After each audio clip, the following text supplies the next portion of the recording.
Welcome to Tilly's Trans Tuesdays. This topic is such a non-issue scientifically, but it's been used as a bludgeon against trans people, especially trans women, and a wedge to hold the door open to legalizing discrimination. So let's talk Trans People in Sports 1, Origins and Advantages.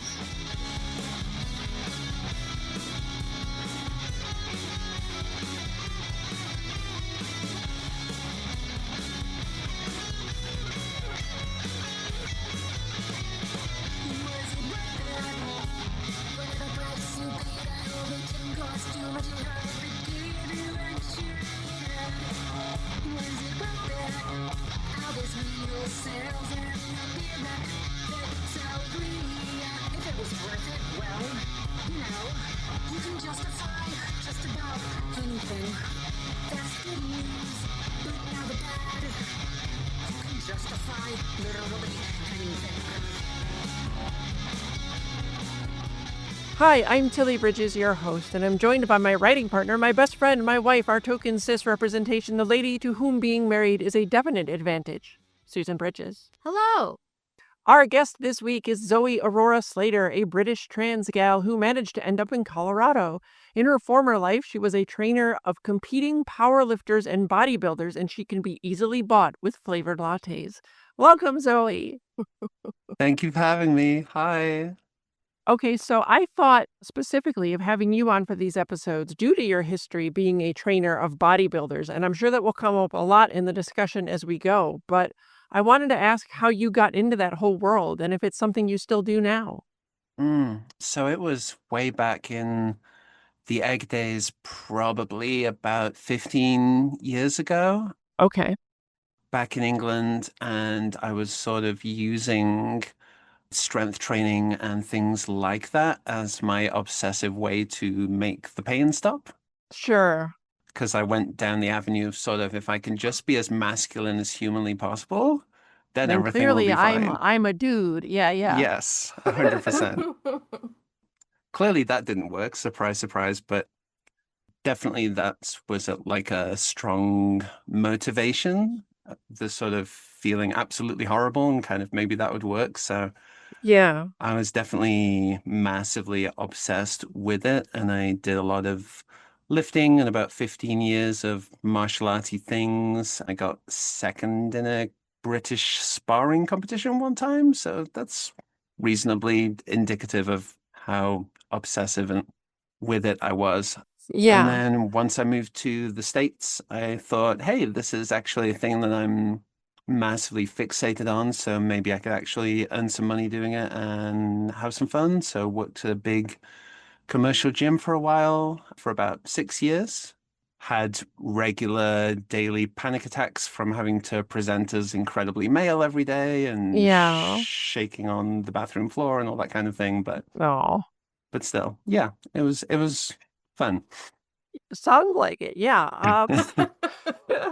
So how do you approach it now? Like, obviously you're not into it like you were before, but is it like feel dysphoric to you to like even work out because you were so into it when you were, through all of that, or what's it like for you now? It's been a struggle and kind of a journey to figure out how I feel about it now, for Yeah. sure. It's helped a lot that in like year 2.5 to 3 of HRT, my sort of upper body mass has dropped quite a lot, especially like around my neck and my shoulders. I'm nowhere near as just sort of naturally chunky as I was, and that Yeah. helps. I focus a lot more on like lower body things, though I'm sneaking back some upper body stuff, but lifting by itself, martial arts by itself, doesn't feel dysphoric exactly. I think the biggest challenge has been more like people say that like self-hatred is not a good motivator and self-love is a much better one, but I've found Yeah. self-love to be very challenging to leverage as a motivator compared to unending daily pain, which was actually Yeah. a great motivator. So yeah, I think dysphoria wise, it's fine. It's more just like figuring out what to use best as the tool to actually get me in the gym now that I actually rather like being me. That's been Yeah. the challenge. Yeah. It feels like it would be such a complete difference, because like I didn't get into exercising and the bits of like strength training that I do until I knew I was trans and wanted to transition, And that Mm. was like the first thing I did. So for me, it's always been about making my body the one I wanted for real, not as as a coping mechanism or as a way of like denial. So I feel like I don't know, it feels like it would be really hard. Like I feel like even music that I was really into when I was in my really bad dysphoric days, like I can't listen to it now, because it like brings those feelings back too much. And so it's a hard thing, I think, to sort of reclaim the things that we had and maybe use to cope beforehand now, Well, when I we think feel so different. lifting is an interesting thing because when I did like strong lifts for a while, that Hmm. program, and I could see how like because when you're lifting a lot of lifts, you have to be watching yourself. You have Hmm. to be watching your form very carefully. You That's can't yeah. get away from staring at your body while you're doing it. I could see that being a Yeah, interesting factor. when you don't want to look at your body. Right, Yeah. because you can't and also, like, one of the best things about lifting is you have to be in the moment and pay attention to everything you're doing Hmm. while you're doing it, so I could see that being difficult for Yeah. who's trans. So actually, that thing has been much easier since Oh, that's transitioning. Like, great. Yeah. I I definitely made myself lift a lot in the past, but you can't, as you say, not physically feel your body doing things, and I found that intensely difficult. Yeah. Yeah. Definitely stayed away from any reflective surfaces, and like now I don't mind any of those feelings at all. It's just like when you're kind of okay with how you are, it's like, well, what's the whip then, if you will? Yeah. Yeah, yeah. Well, that's an entirely different show. Okay. All right. So let me ask you then, for you, what has been the best thing about transitioning? So I had a bit of a think, and I think aside from all of the usual cliche, but cliche for a good reason things, I think Yeah. mine, I would go with just every little mundane thing, every little normal everyday thing has joy in it now. Yeah. Like just walking the dog, just going to the grocery store is fun, is lovely because I get to go to the grocery store as me and I get to Yeah. feel just being myself in that space. And I think I was I was expecting more to just have some like specific sources of joy, hopefully after Yeah. transitioning. I didn't really know that it would be like absolutely everywhere in just the most normal things. So, Yeah, yeah. It's wild that it's just like existing in the world is great now. hmm. Because yeah, like I could just like if I stop and like sometimes we like get roses, when we go shopping or whatever, and if I just like smell them, I'm like, this is so different from before. Like I can just Hmm. enjoy the smell of a flower and it's me and the flowers are beautiful and this is all wonderful. And like that never even happened before, and that's a thing, yeah, I, like, had no idea could ever happen even, it was just wild. I can remember doing amazing things like back when I still lived in the UK. I actually came to the States on like vacation twice. And like we went to Yosemite, and I remember standing on top of whatever the thing opposite Half Dome is and just looking out across that incredible landscape and being aware what an amazing moment it was, but still feeling the black weight like over my Yeah. shoulders. And I was like, wow, I can't even be happy here. Like, this sucks. And yeah, now it's like, I'll make some coffee. Oh, look, it's me making coffee. This is great. Yay, yay, coffee. Yeah, yeah, yeah, exactly. Well, okay, then on the flip side of that, what has been the worst or maybe most difficult part of transitioning for you? Mm, I could think of a couple. I think the one I'll go with, because I don't really hear that many people talk about it, not in like a secretive conspiracy way, but just like, I think coincidentally is like year one up to maybe 18 months-ish was actually really, really hard. And kind of sucked because I was accepting that I was a woman. I was trying to present as one for my own happiness, not while I went out because I was still in Florida then and scary. Yeah. So mostly just at home, but like when I would try to wear a dress or a skirt or anything, well, my body hadn't changed. So Yeah. I looked like what at the time I personally feared happening the most, which was, quote, a man in a dress, end quote. Right.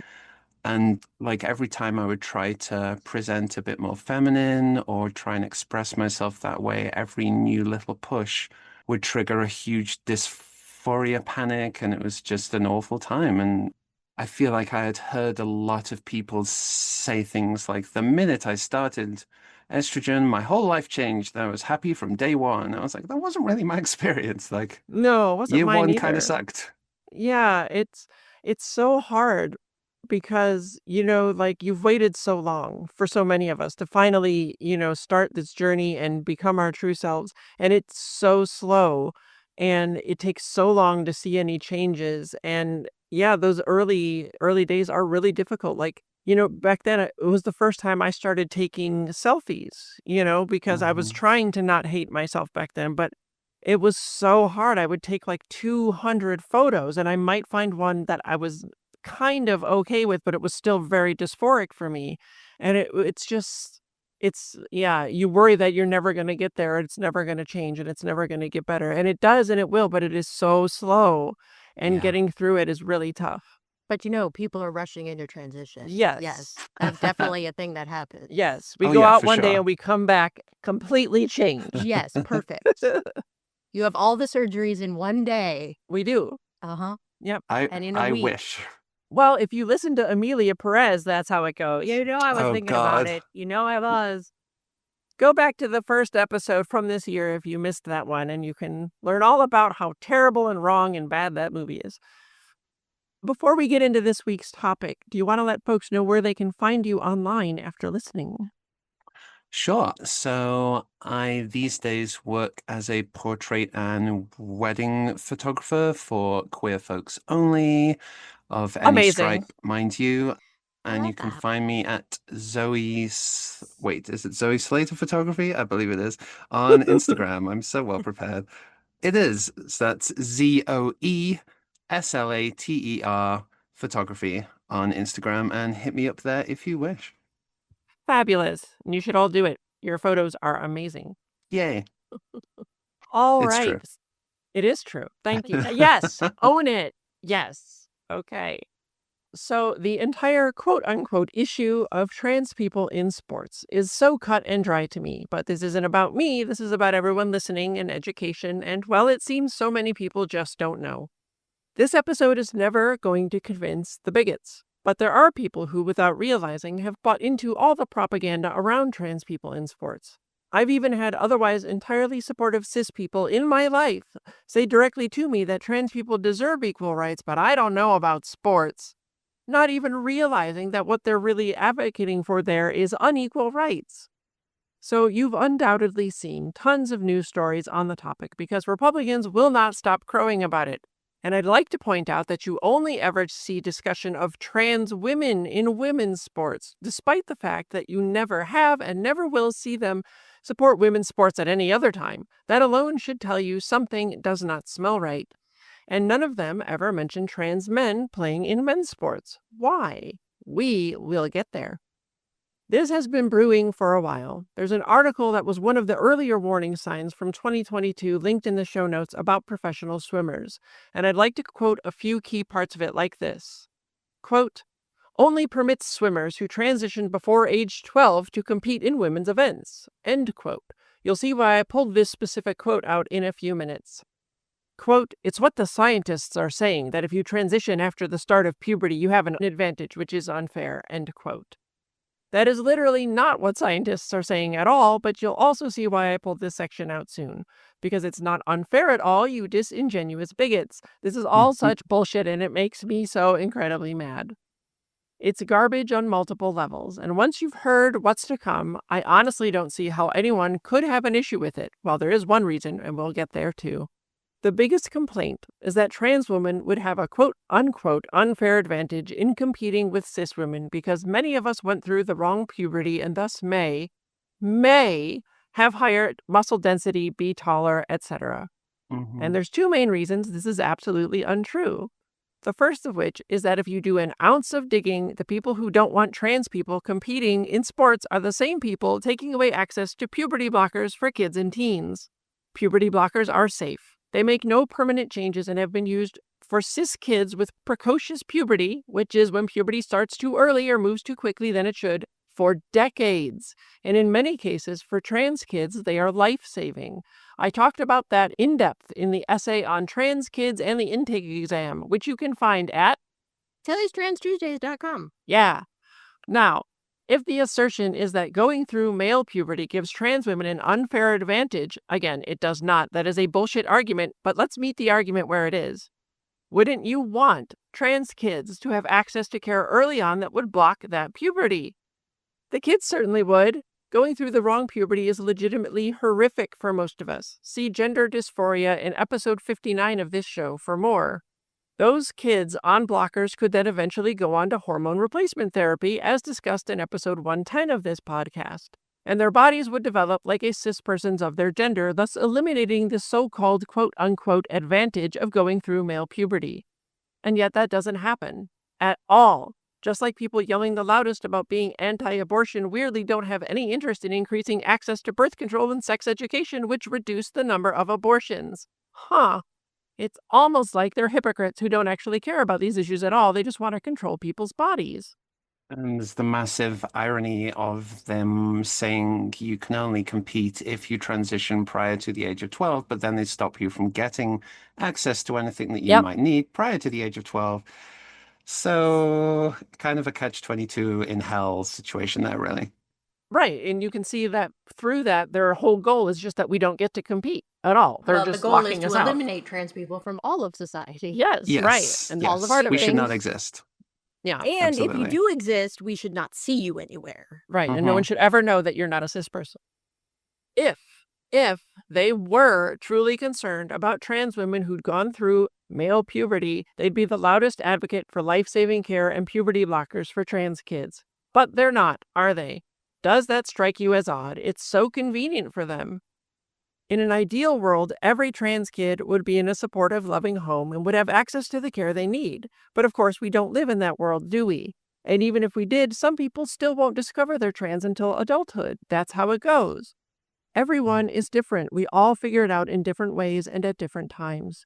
One massive reason why we don't all figure it out into adulthood is one of my frequent sort of rage buttons, of which I don't have that many these days, but like I kind of feel like a lot of people think that late transitioners just sort of happen by accident and you just kind of stumble around and then one day you'll discover your actual self, because that's really hard to do. And like, no, it's hard to do because the governments that we live under conducted a very deliberate, systematic plan to remove all mentions of queer folk from the education system. Like, I grew up in the UK under Section 28, thank you, Margaret Thatcher, and didn't hear a single mention of any kind of queer person at all.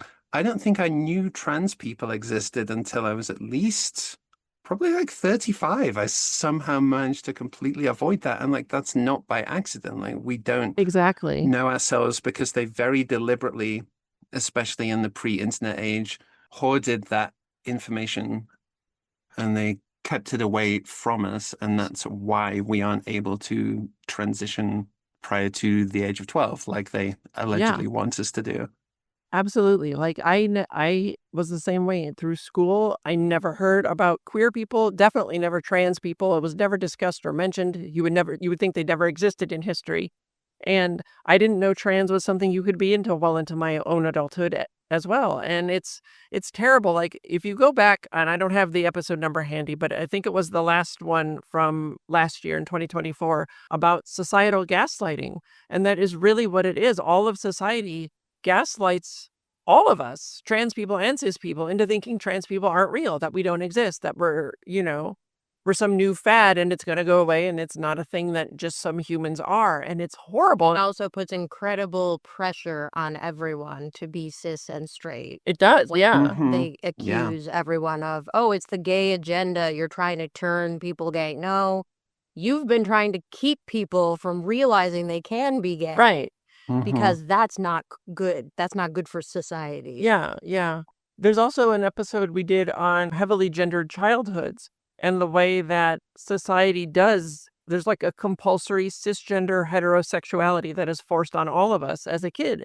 It's what you're taught is the only way humans can be, and that's how everyone is, and that's how you should be, and live up to that. And girls get pink things and boys get blue things, and this is what you do. And it's so ingrained too. And it was for me to realize that I was queer, that hanging around even other queer people and not understanding why I felt so much more comfortable in these environments. And I didn't know. I don't think I knew what a trans person was until it's so ingrained in our society. Baby. Yeah. Like, I thought RuPaul was fascinating. Like, what? Yeah.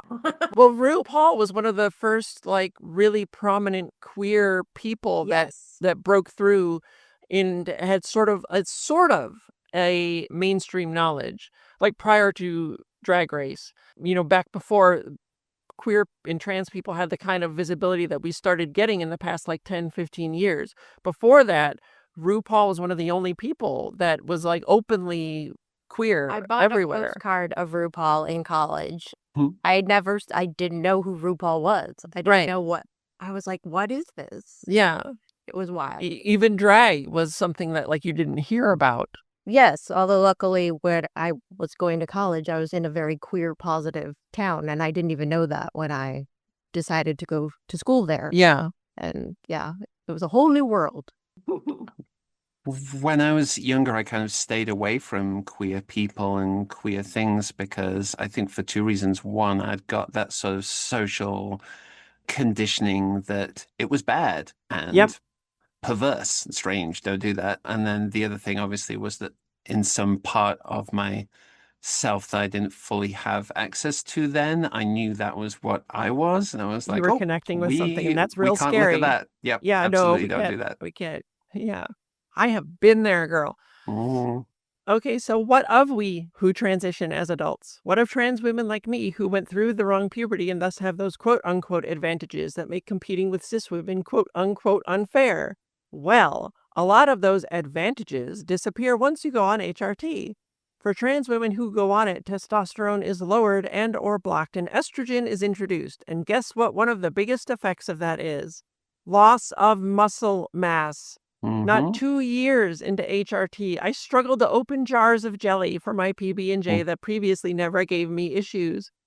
I work out and do strength training a lot. See Trans Body Hacking in episode 9 and my 1 year and 2 years out and on HRT essays at TillyTransTuesday.com. And my 3 years, 4 years, and 5 years out and on HRT retrospectives in episodes 29, 75, and 119 respectively to track my progress with it. I have to work twice as hard to maintain the same strength level as I had before going on HRT. And that only goes for strength training. With cardio, I am so much slower and more easily winded than I ever was before. And there's nothing I can do about it. I am not trying or pushing any less than before. I just cannot do it like I used to. So I'm almost 3 years into HRT now. Yeah. The first like half a year was an incredibly low dose, so you could probably technically say almost 2.5. Yeah, mine was really low too the whole first year. Yeah. Thanks, cis doctors. Yep. So before I started transitioning, I would say strength trained consistently for maybe 7 years. And I would say like, I'm not athletically gifted. I was just obsessive. Yeah. And I could deadlift about 505 pounds. I could squat about 395, bench about 295. Dang. So you were ripped. I was pretty jacked. Yeah, I was pretty muscular and decently strong. So you would think when I got onto HRT, a decent amount of that would stay and I would still be, have some kind of advantage over cis women. And I would say do I have an advantage over a cis woman who was my weight and height? Because I'm still 6'5", I'm still 240 pounds-ish. I don't think so. Like, because, for instance, my deadlift has dropped. I only just recently started up again, but it dropped to about 95 pounds. So that's from Wow. over 500 down to 95, and that was difficult. Yeah. Squats are in just nowhere, and anything that involves upper body pressing is just absolutely gone. And honestly, I don't mind it because it feels kind of gender affirming in a weird way. You know, I'm like, I shouldn't be that strong, especially with my upper body. I don't know. But if you found a cis woman who had been strength training for a few years, who was over 6 foot, maybe not, and was about 250, they would annihilate me. Like Yeah. I've trained cis women in powerlifting, and I've seen cis women who I didn't train but were genetically very strong also compete in powerlifting, and they could throw me through walls. Like I would. There's just no Yeah. way. There's absolutely no way. Not a chance in Yeah. hell. I was so surprised because, like I talked about in the episode on body hacking, I did so much exercising before I could socially or medically transition to try to change my body. And it was the wildest thing because, like, after starting HRT, like, I had been counting, like, the push-ups I could do each day so that I knew when to increase and where I was at, and suddenly I couldn't do them anymore, and it would take me, like, 6 months to get back to where I was, and it was so much harder, and running was even worse, like, "Why am I so slow? Why am I out of breath?" I couldn't even it took me forever to figure out what was happening. I thought I had just somehow forgotten how to run. It made no sense to me. And one of the best analogies that I've seen for trans women who go on HRT after going through the wrong puberty, and I paraphrase, is that it's like putting a two-door hatchback engine in a semi-truck. We've got these bigger, Mm, heavier, wider, taller bodies and an itty-bitty little engine that has to power it all. So that's a good analogy. yeah, when I first saw it, I was just like, "That is it. That is yes." And Yeah. I know we're gonna get to it later, Yeah. but one of the main things that really irritates me about all of this is Yes. that the misinformation push is only to make people doubt. Like, it doesn't actually tell you anything useful. And they act like that all of sports has never considered this. Mhm. Oh, we're Mm-hmm. gonna get there. We are Mm-hmm. getting so into it. And sports are well aware. Sports are well aware. Happens. Yep. It's almost as if they are designed in a certain way. For literally Um, decades, but hey, that's yeah, fine. Yep. It's fine. yeah. Well, I am still pretty buff, and I am 6 foot and 1/2 inch. Don't take that half away from me. Let me cling to my tall person ledge as long as I can. Although it was wild meeting you, Zoe, when we had Mm. coffee, because I rarely meet people, especially women, who are taller than me now, and so that was really fun. That I is was like, actually "Whoa." one of my favorite things is to meet trans women who are definitely like over 6 foot and have maybe not had the experience of being the smaller one, and then Yeah, to just yeah. stand next to them and look down, and it's It was it's a so it was much a fun. wild new experience, and I really liked it, but Yay. yeah. Well, guess what? The average height of the cis women in the WNBA is 6 damned feet. Cis Oh, women can be tall. They can also be buff. I mean, have you watched the Olympics ever? Let me remind you of cis lady weightlifters, and there is a photo of some in the text version of this episode at, DailyStrandTuesdays.com. and I am swooning over their biceps, and you will be too if you know what's good for you. How many short men and women play in the NBA and WNBA? What happens to short people who love basketball and playing professionally is their dream? Don't tall cis people have an quote unquote unfair advantage just because they're tall? Doesn't the new tallest college basketball player at a whopping 7 feet 9 inches have an unfair advantage in the game? Doesn't he?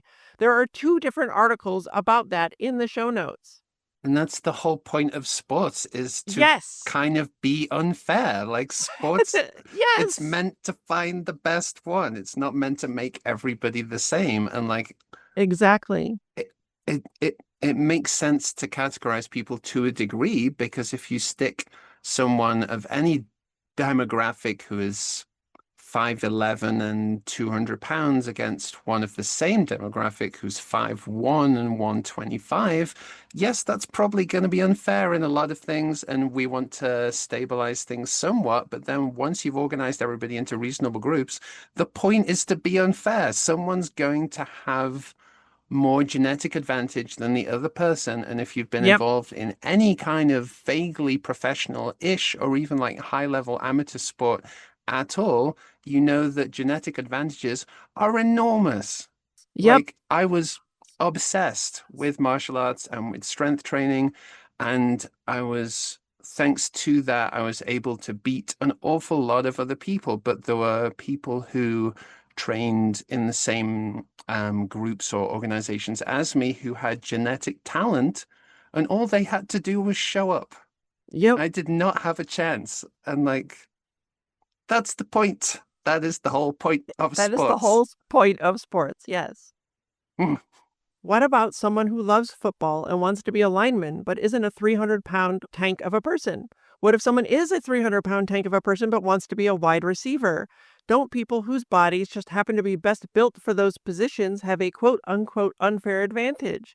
And yet where are the multitude of voices decrying the way that all of professional sports works? Where?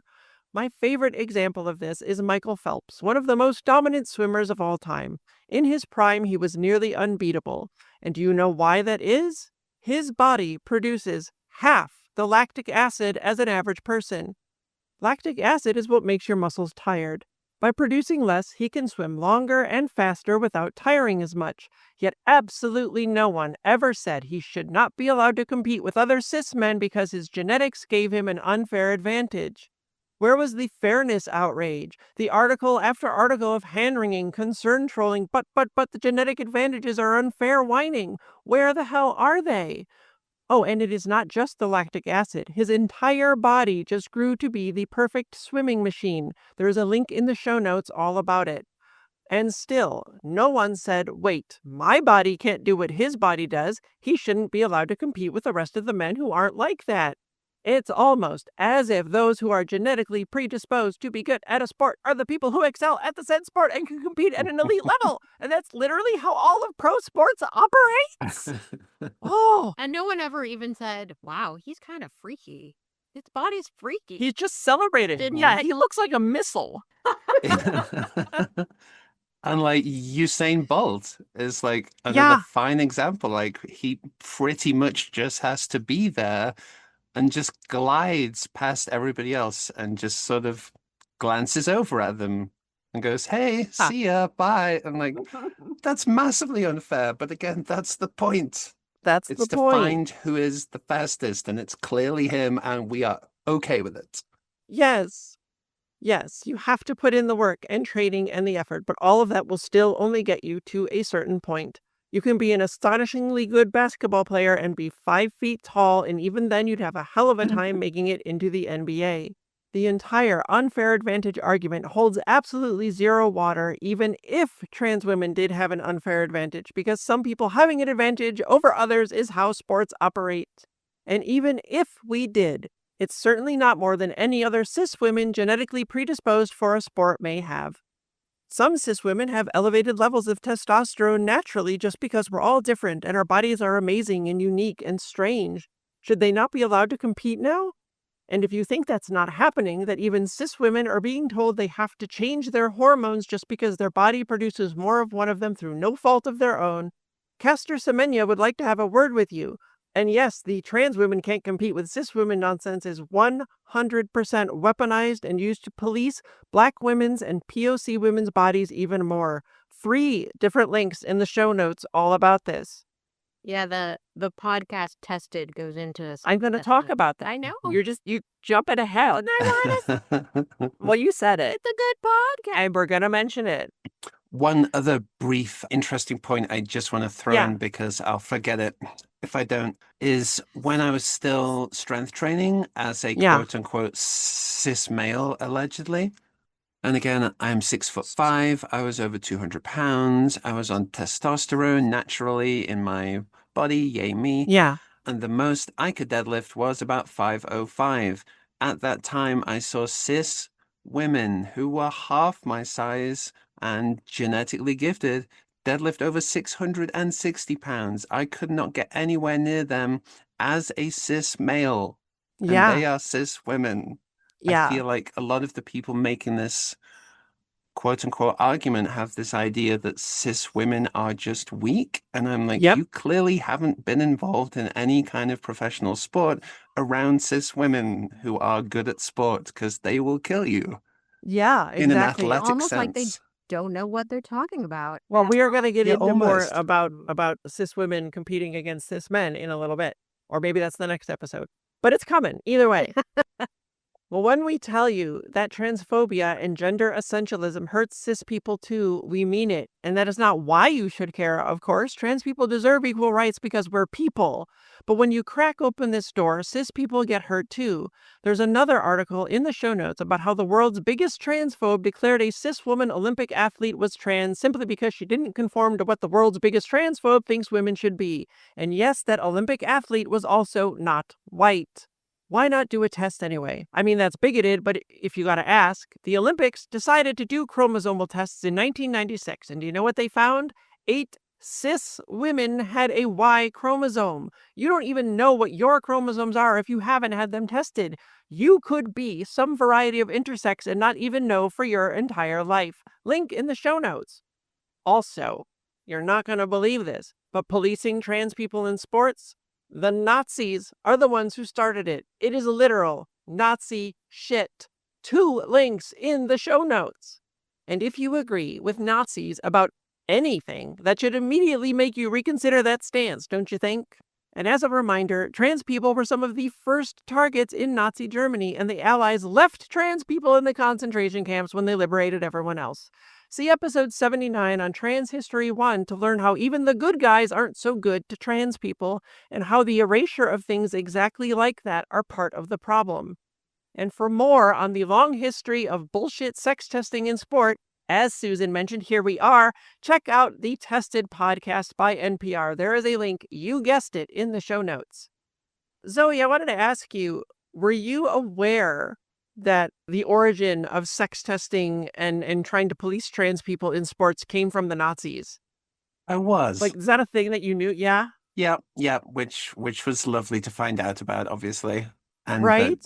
Oh, look, it's still happening these days, even though we allegedly won against that. But hey. Yeah. Yeah, and it was weirdly, like, it's horrible. It's a horrible, horrible thing. But when I first found that info, there was something that was like weirdly validating about it, because you're like, see, I am right, because anything the Nazis did was obviously very, very wrong. Like, this is the right side of the story here. Well, yeah, and the very famous Nazi book burnings were about trans people. Yeah. It was from the world's first gender clinic. Right, for this institute. Magnus Hirschfeld. Yeah, Magnus Hirschfeld's institute that was dedicated to destigmatizing gay life and supporting trans people, and saying they're not criminals and this is a normal, natural part of humanity. That was like, they never talk about that. Yeah. The most famous book burnings that was what they were destroying. Yeah. If you want more info on that, do go check out that episode, Trans History 1, because we talked about it in there. So you will learn more all about it. I just read a book about Magnus Hirschfeld. It was really good. It was called The Einstein of Sex. So I recommend that too. Oh, cool. Awesome. I will put a link to that in the show notes. And it feels sort of historically affirming, I find, as well, to know that, like, even the Nazis, who, okay, there have been a lot of horrible regimes, horrible people throughout human history, but you would stick them up there as like pretty bad. We're trying to wipe us off the map, and we're still here talking about it on a podcast. So that's right. I guess we're amazing. Suck it, Nazis. But what about cis ladies who have broad shoulders or strong jawlines, who don't shave their legs? Where the hell do you draw the line? Who gets to do the policing? If you want to say no uterus, no women's sports, then what about cis ladies who've had hysterectomies? What about the assholes who claim trans people are transitioning just to compete as a different gender to maybe have a chance at that unfair advantage? The unmitigated gall it takes to even think that.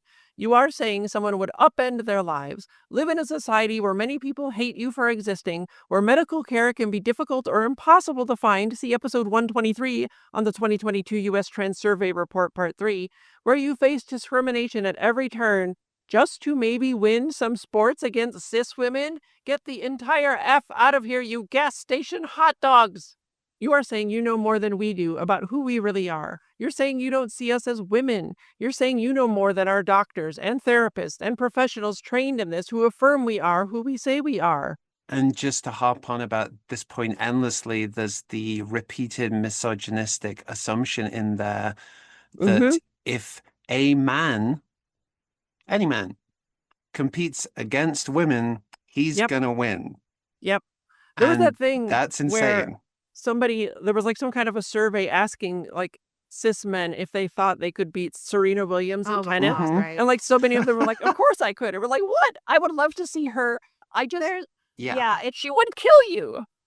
It's also wrapped up in misogyny and sexism and like the whole history of sex testing athletes, which is actually very long, is basically just being suspicious of any woman who's very successful and saying, well, she must be a man, a secret man. So we have to find woman these could be like men because women can't be so good at things. Yeah. That's ridiculous. Yep. Yeah, and like for trans women especially, but also for cis women, it's like, well, how good can you be before you're too good and it's suddenly not okay because you're better than the people who are meant to be the best? Exactly. Like, I've had discussions with people like you were saying earlier, Tilly, who are like overall very supportive. Yeah. But if they were competing in a sport, as a couple of them were, and somebody was maybe playing against them who was trans, their concern was, well, what if I can't win? Yeah. And my question is, what if you can't win because they're just better than you? Like, how good is it okay for a trans woman to be at sport before it's not cool because she's trans? An excellent question to ask them, and I bet they had no answers. They had no answers at all, no. Yeah. What a surprise. Mm-hmm. Do you remember what I had to go through to quote-unquote prove that I'm transgender? Go back to the Trans Kids and the Intake Exam essay at Tilly'sTransTuesdays.com if you need a refresher. And people are doing this en masse to trained professionals to cheat at sports? In fact, oh, this is so pointedly delicious. A whole gaggle of conservative bigots made a movie about men who pretend to be trans women just to win at sports. It's called Lady Ballers because, look, they're not clever people. It is a work of fiction. But get this. It is a work of fiction only because they wanted it to be a documentary, but could not find any men willing to go on hormone replacement therapy just to win at an effing sport. Quote, the premise of Lady Ballers originated as a potential documentary in which men would pretend to be transgender and attempt to integrate women's sports, but the Daily Wire changed the concept to a fictional comedy after failing to find any men who would agree to undergo the necessary requirements for trans women to participate on women's teams. Link in the show notes. Am I saying nobody would ever cheat? Of course not. But doping has been an issue in sports since sports have existed. Yet nobody said cis men and women should be banned from sports because some of them abuse steroids. So weird. Lance Armstrong famously cheated his way through his entire career. So obviously cis men should no longer be allowed to compete at anything, I guess. Link in the show notes.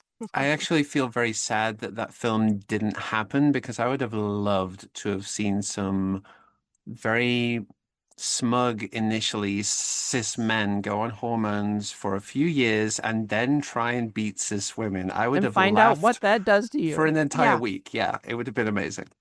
Yeah. Oh, thanks for being here, Zoe. More than a pleasure, my dear. More than a pleasure. Thank you. People say if trans women are allowed to compete with cis women, we'd be dominant in everything and cis women would never have a shot. So where did that happen that it made all these bans necessary? Where are the trans women dominating sports?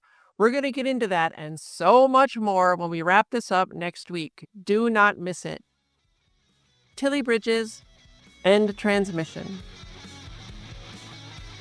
Tilly's Trans Tuesdays is hosted by Tilly Bridges and Susan Bridges. with audio editing and sound mixing by Jillian Morgan. The written essay version of this week's topic and all past topics is available at Tilly'sTransTuesdays.com. Special thanks to Daisy and Jane for the use of Sorry Not Sorry as our show's theme music. Please stop by and show your support at daisyandjane.bandcamp.com and soundcloud.com/daisyandjane. You can find me at Tilly Bridges on Blue Sky and on Mastodon at tillybridges at mastodon.social, and you can find Susan on those at Susan L. Bridges. You can find Jillian at Audio Jillian on Blue Sky. You can join the Tillyverse Discord server by following the link at the very bottom of Tilly'sTransTuesdays.com. We hold regular watch parties for the Matrix films and other trans movies where I do a live Q&A, and it's blossomed into a wonderfully supportive, compassionate, kind community of friends. We'd love to have you join us. If you'd like to keep up with all the writing that Susan and I do, you can sign up for our newsletter at birdguestbroadcast.com. If you enjoy this show, please take a moment to leave us a rating on Apple Podcasts. The largest segment of our listeners find the show there, and more reviews equals a higher profile, which means it will reach more of the people who need it. Thank you for your support. For more information, visit pendantaudio.com. Thanks for listening.